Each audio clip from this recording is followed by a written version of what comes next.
कोई भी गहरी नींद में नहीं उतर सकता।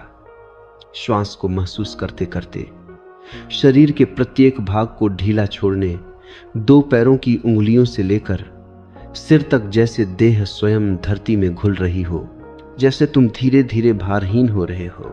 आध्यात्मिक दृष्टि से देखा जाए तो नींद मृत्यु का छोटा रूप है।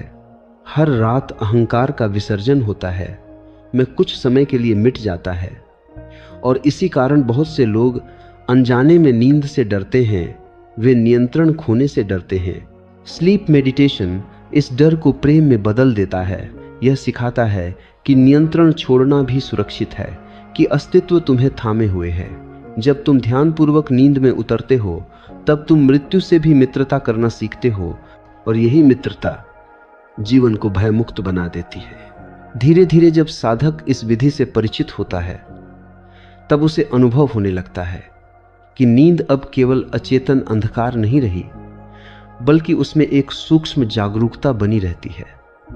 यह जागरूकता कोई विचार नहीं, कोई शब्द नहीं, बल्कि एक साक्षी भाव है, एक मौन उपस्थिति जो सोते समय भी भीतर कहीं जलती रहती है।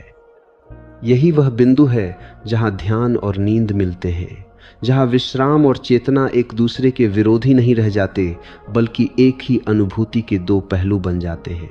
इस अवस्था में स्वप्न भी बदलने लगते हैं। साधारणतः स्वप्न अवचेतन की उलझी हुई भाषा होते